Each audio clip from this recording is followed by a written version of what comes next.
some of you may know me. I'm Abdul Malik, also known as Nickymeta. I'm obviously one of the mu'addins in the masjid, which I obviously take big honor, and I'm very thankful to Allah subhanahu wa ta'ala for giving me this opportunity to obviously take part in doing the adhans and stuff. Obviously, as you know, Lewisham community is obviously massive. Alhamdulillah, a lot of Muslims. So to be selected to do, the adhan on the Jummah when there's like 3,000, 4,000 people coming, and I'm selected, I feel, like it's a big responsibility, big honor. So Alhamdulillah. For those who don't know me, where do I start? I was born in Germany. I'm a Kosovan. Alhamdulillah, started practicing Islam about, I think, 10 years ago or so, maybe 11 years ago. I come from a Muslim background, but alhamdulillah, alhamdulillah, my family has changed now, and everyone's alhamdulillah on the deen. Where do I start? So obviously, grew up in Germany, went to school there. Then we migrated to England, where my family, we lived in West Midlands for a few months, and then we moved to London. A bit about me, I loved football when I was young, and my only kind of like vision in life was to try and become a professional footballer. And I just wanted to just play football. So, I mean, just like the young people who obviously have a dream or a vision of whether it's to become a footballer, but inshallah, the young people of today, they are a bit different. Inshallah, you guys are a bit more like striving to become sheikhs, imams, du'at, inshallah, that's the kind of like the vision that you guys have. But if you are still kind of like thinking of, no, I want to be a footballer, I want to be, a sports person or whatever, then inshallah, it's something that will benefit the ummah as well. So I'm going to talk a bit about football. So I grew up obviously playing street football, just pure street football. That's all I knew, was taking on players, being greedy, not passing ball to my teammate until I nutmeg someone, flick the ball over their heads, dropping shoulders. And those who know me, have seen me play, that's what I'm about. But now, obviously, as I got older, alhamdulillah, I'm a bit more wise, a bit more kind of careful, because obviously I can't run like before. So I try to be a bit more smart. But so I'm gonna talk a bit about obviously football and what it's done for me. And then of course I'm gonna talk about Islam, the deen, which is the most important thing for for everybody. So when I was just played 90 minutes of football as well. So this water is gonna go in like five minutes. Alhamdulillah. So so growing up, just played like local football, trialing out, going to like clubs like QPR. I was always small in size, so when I used to go to trials, they'll line us up, and then they'll start picking teams. And obviously, because I was small, they'll always pick in the bigger boys first. And then obviously, when it comes to playing matches, and now they're seeing what the bigger boys can do, and then like, ooh, and then they're seeing someone like me on the ball. And obviously, I'm a bit like techie. That's the word if you want to use techie, skillful, like like the Mahrez and the Cristiano Ronaldos and stuff like that. That's the type of player that I would say I was playing more like. So, alhamdulillah, when I used to go to these trials, I used to get judged based on my size, and then obviously I couldn't really go far in London in terms of football. So I used to go to this football session called street league football, and it was just like. Like today you got kicks. Do you know about kicks? Yeah, so those who play football, there's obviously kicks football, which is run like by professional football clubs all over the country. So I used to go to this thing, it's called Street League. And one day I turned up, I was about, I think, 15, 16, and one of the coaches pulled me over to one side and he said, Nicky, because obviously that's what they knew me as, Nicky. He said, Nicky, do you hold a British passport? I said, yeah. I was like, okay, so I'm going to put you down for England trials. I said, I looked at him, I was like, England trials? I was like, all right, cool. He said, but you need to bring your passport in to me next week. And I said, okay, no problem. So I've brought the passport, given it to him. He said, brilliant, I'm going to book you in for the trials. So I don't know, I have no idea where this trial is being held, who is kind of like, where we're going, nothing. I'm just thinking about an opportunity to go and, take part in the trial, and whatever happens, happens.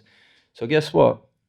We drove up all the way from London to go where? Manchester, Man United, my club, the team that I've been supporting for years. I'm like, whoa, what are we doing here? Anyway, so all of that, we was a bit late, so we got changed and we go out, and there's about 250 trialists. Anyway, I'm not thinking about no one but myself. And I'm thinking now it's just an England trial. So, come at the end of that session, they're reading out the names of the players that they want to come back. And, thankfully, alhamdulillah, my name was called out. So guess what? Out of 500 trialists, I made it to the last eight. Last eight. So imagine 500 ballers, and I made it in the last eight. So obviously that tells you I was obviously, alhamdulillah, like I'm not showing off. I was good at football. Obviously to get through from 500 to the last eight, I thought, whoa. And now I'm keep traveling up and down from London to Manchester at the training ground. We were training at the old training ground called the Cliff Trafford. And as we keep going, they keep cutting back the trialists. So like from 500, they cut it down to 250, and then to the like 100, the last 50, the last 10. Then I made the squad of last eight. Then we traveled to play in the Home Nations Cup in Ireland, in Dublin. And I got player of the tournament, got top goal scorer, and then I got dubbed a new name. It was given to me by the Irish kids up in Dublin, because my name is Nicky. They called me Nickydinho. Yeah, so I was like, whoa! Like after the game, one of the games, I think it might have been the in the final when we got there. Kid come up to me and said, Nickydinho, Nickydinho. I was like, whoa! I've never heard that one before. I'm young. I'm 16. I'm thinking, well, yeah, I like that. And ever since then, I've been kind of known about like kind of like Nickydinho, and obviously we all know about Ronaldinho and the Brazilian footballers, with all that flair and skills and stuff like that. So as this trial was going on, Man United are actually watching my development. So what they're saying to one of the coaches who was taking me up there was, we cannot believe Nicky's not been selected to play for any London professional football clubs. So the likes of like Fulham, Arsenal, Chelsea, they said, we don't understand it. Like, why has he not been chosen? Why has he not been picked? Anyway, they said, we're keeping an eye on him and we see how he goes. So now I'm thinking, like, he hasn't said nothing to me. The coach doesn't say nothing. He's keeping it to himself. But as we're driving down back to London, he wants to tell me something, but he's kind of indirectly telling me, this is a big opportunity for you. Don't stop, keep going, whatever you're doing, just take care of yourself and keep playing and enjoy and stuff like that. Whatever happens, happens. I was like, cool, no problem. At this point, I don't know anything. So then I got selected to go and play for England again in South Africa, and it was for the Homeless World Cup actually. So it's like a charity event where they're raising awareness, raising funds to help like the homeless people as well. So we went out there, played in South Africa. We actually got knocked out in I think quarterfinals, and I think it was who beat us. I think we might have lost to one of the Russian countries, like part of Russia. Can't remember now, subhanAllah. But yeah, we lost to one of the teams there. And then as we were coming back, one of the coaches actually told me that we've been keeping an eye on your development and stuff like that. And for me, I was like, whoa, like this is Man United. So for me to get an opportunity, even to get a look in, it's a blessing. It's one of the biggest clubs, obviously, in the world. So what happened was when we got back from South Africa, I went to college now because I enrolled in college my first year, and I went to college football, so where they're training, and I didn't want to take part in the session because obviously I'm trying to protect myself, and the boys were like, "Oh, come on, show us what Man United is kind of like showing you, teaching you." So I was like, oh, "Come on, and obviously I had that in me to just go on the pitch and show off and do what I need to do. 5 minutes in, I go into a challenge with one of the brothers. We went knee to knee. They put me out for 9 months. My dream to play for Man United faded, gone. 9 months out. So alhamdulillah, qadr of Allah. So what happened now? Obviously, I couldn't go back. I was trialing out with like semi-professional football teams now at this point. So like Tooting Mitcham, Welling United and stuff like that. So I've enrolled in college, and then what happened was my tutor, my tutor at school at college was like, Nicky said, Nike have contacted us. They're looking for a street footballer to do a commercial. I said, yeah, wicked. Like, I'll do it. So Nike came knocking on my door after a few weeks with cameras and everything. They're like, you ready to shoot? I was like, whoa, I've not even had a haircut. I've not even had a shape up. I'm not ready. So they were like, come, let's get going. So I done my first Nike commercial with Nike, and that I was about 17. And then after that, I got picked up by a big football agent who kind of like is. Do you guys know Andy Answer or? Have you guys recently seen I think what was it with Cristiano Ronaldo? He's like a presenter. He done the Castro, he done the Wayne Rooney Street Striker. So Andy Ansar, he basically kind of like spoke to me and said, look, we've seen your Nike commercial. We want you to do adverts and stuff like that with us. So okay, cool, wicked. Sign up with them. Assalamu alaikum. How are you, Adnan? So basically, I'm getting him playing football. Yeah. And like, I put it out to Palace. And, Crystal Palace. Yeah, I put it out to Mashallah. Ronaldo. Like Ronaldo. Yeah, speaking Mashallah. like Portuguese, or like Spanish, and the Islamic. Mashallah. And then you play football. I didn't know that. Okay, so what happened was I started doing a lot of football commercials. So for Nike, Adidas, you name it, Lucasade, Mars, Puma, FIFA Street. Who knows FIFA Street, the game? That was me. I was part of that commercial as well. So if you go back, obviously we don't have a screen here. I could show you some of the footage and stuff like that. But anyway, you can look it up on YouTube if you put in Nickymeta, Nickymeta, FIFA Street. You will see the commercials that I've done and stuff like that with like Van Persie, Nasri. I was featured in some work with like Kaka, Nani, loads of players. So what happened? Obviously, I started, alhamdulillah, practicing Islam and then obviously growing the beard.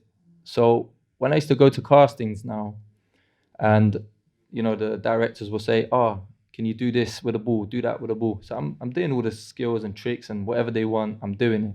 Say, "Oh, great, fantastic." Next thing they ask me is, "Can you shave your beard?" I'm like, "Sorry, I can't do that. Religious reasons." And they're like, "Okay, no problem. Can you trim?" And I'm like, "What are we talking?" And they'll point at someone who literally has no beard, just stubble. And I'm like, "Nah, sorry, I can't do that either."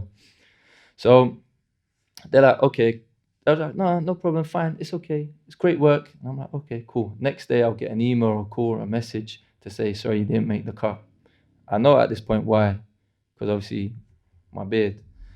So I had the opportunity to go Umrah, my first time to go Umrah. And I'm doing actually a shoot and I receive a phone call from my agent. He says, "Nicky, we just got you a big shoot." I said, "Oh, go and tell me." And bear in mind, I'm flying out to go Umrah, like literally, I'm filming, it might have been a Wednesday, Thursday. I'm flying out on a Monday. We got a big shoot. You need to go out to Barcelona and you're going to be filming with Messi, Javi, Iniesta. What are you guys going to do? Go Umrah or go and shoot with these so-called world famous elite superstars and be in camera rubbing shoulders with them? Honestly, what are you doing at this point? Answer. Go on, feel free to answer. How old are you? I was 20, at this point I was 22, 23. I go, I'm not a fan of football, so I don't want to see it. Mashallah. Go and tell me.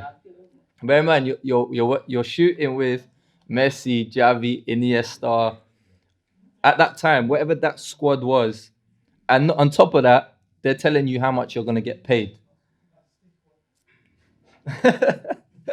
Mashallah, at least you're being real. What's your name? Neymar.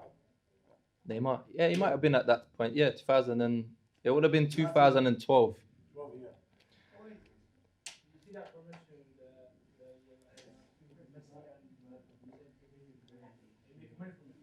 yeah. Yeah. I'm being paid. I'm being paid for it, and it's not like, you know what I mean. It's not like just a bit of change. They're paying you good money. Mashallah. Go on, bro. Do I still speak to top footballers? I'm gonna come to that, inshallah. Yeah, but you know what? I'm. Let me tell you what I did. I said no, thank you very much. I'm gonna be away.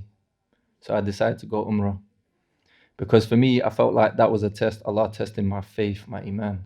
Am I ready to sell the dunya for the akhirah? And I saw, for me, was the opportunity to go Umrah. Because guess what? If I'd gone and done that shoot, what would have happened to me? Would I ever have had the opportunity to go Umrah down the line, years down the line? You just never know.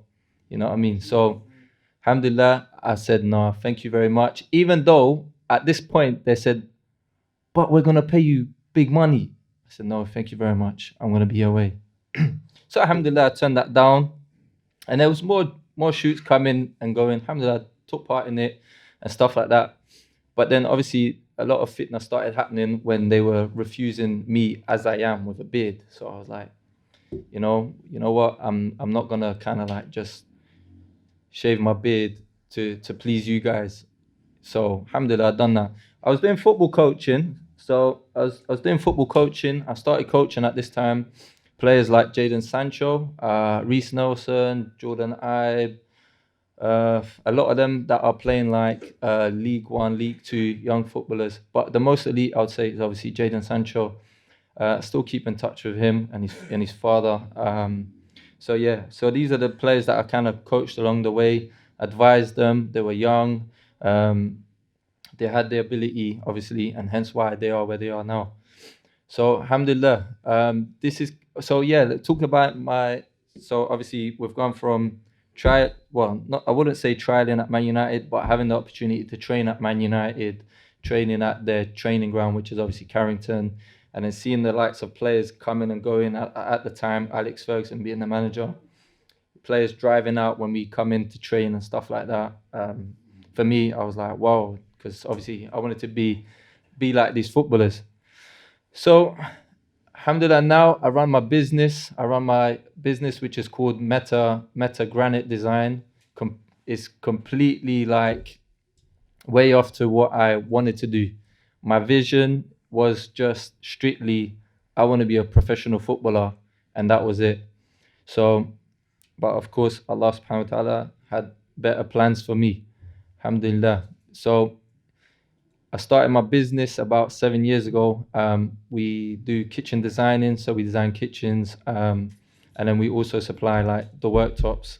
We have a showroom now in Beckenham. I have I think, about 10 to 15 workers that work for me. Alhamdulillah. If you ask me the question, do I regret not becoming a professional footballer? Wallahi, I would say to you the honest truth. I am more than happy with the situation where I'm at now. Why? Because I know we shouldn't say the word if, but had I gone down that route of becoming a professional footballer, I probably wouldn't have found the deen. I found Islam or been practicing Muslim. So alhamdulillah, sometimes in life things happen for you, like Allah, He says, you might think that something is good for you, but it's actually bad for you. And we might think that something is bad for us, which is actually good for us. So I'll tell you of a story about, obviously before I came to the deen, there was a brother, his name is Dia, and he's an Iraqi brother who actually, I'll tell you this, we grew up playing football, but then he went down the route of seeking knowledge. We were the same age. I didn't see him for about 3-4 years. He went back to Iraq and then he come back to UK. After I seen him, we were both young. I was like maybe like 18, 19 at the time. I used to see him. He's wearing the khamis and he's got a beard and all that. I looked at him. I see him on the road. I said, "What's happened to you? Like, where's all of this come from?" And he's telling me, "Come to the masjid, brother. Come learn Quran." I'm like, "No, I'll come. No, I'll come." And then when I used to see him on the road, he used to always say to me, "Come to the masjid." So there's times when I used to see him on the road and I'd be like, "Oh, not there again." So guess what I used to do? I'd go into the shop until he walks past and I'll come out to avoid him because I didn't want to face that question of come to the masjid. So alhamdulillah, you know what? A couple of years later, a scenario happened and I was like, I need Dia now. So I picked up the phone, said, Dia, I need to see you, I need to speak to you. He said, yeah, no problem, Akhi. Like, meet me here tomorrow. I met him, told him about the scenario, situation. And he said to me, look, bro, he said, Allah subhanahu wa ta'ala, He will only test the people so that we can go back to Him, return back to Allah in worshipping Allah only. He said, he told me, I remember clearly what the ayat that he told me. He said that Allah created the jinn and insan for no other reason except to worship Him alone. And then he was telling me that, look, the situation will get better, but you need to turn to Allah. You need to start praying. And at this time, I'm a born Muslim, but I don't know anything. I don't know how to make wudu. I don't know how to pray. I don't know anything. Do you know what I mean? And this brother, may Allah subhanahu wa ta'ala bless him for the goodness and for guiding me and many people helping us in, practicing the deen. And he was like my teacher. He said, look, come with me. We'll go to the masjid. We'll pray Dhuhr, show you how to make wudu. And then from then, alhamdulillah, I kept up with my salah. And I was a big fan of music. Big fan of music. Why? Because obviously I was a footballer who's traveling up and down the country, and music, as you know, like when I was in these journeys and stuff like that, of course. But I gave it all up at once. I was like, I'm not listening to music. I just wanted to focus on getting closer to Allah subhanahu wa ta'ala. And alhamdulillah is the best decision that I've ever made in my life. Alhamdulillah. Why? Because look at the situation, for example, today that our brothers and sisters are facing around the world, not just in Gaza and Palestine, but there's like in Congo and Afghanistan and other Somalia with the floods, and then Morocco, the earthquakes. So there's always going to be, tests and challenges. And these are all signs for us, brothers, sisters, to wake up and literally get closer to Allah subhanahu wa ta'ala. Because guess what? This dunya, wallahi, is nothing but deceiving. And it's the akhirah that we need to strive for. And alhamdulillah, look, mashallah, I'm so happy to see a lot like the young brothers here. Like, I didn't have anyone to tell me these things about, practicing the deen from early. I didn't have that. So alhamdulillah, you boys are connected to the masjid. You got your brotherhood here. Hold tight to the rope of Allah subhanahu wa ta'ala. Because, trials, we're going to be thrown trials at us non-stop. But guess what? It's only to test our iman and how much we are, how much because it's easy to say I'm a Muslim, but when you get tested, some people will turn away from the deen and say, do you know what? I can't bear with this. And they turn to other things. But for us, let's use that test to actually get closer to Allah subhanahu wa ta'ala and please Him. So Jazakallah khair for listening, brothers and sisters.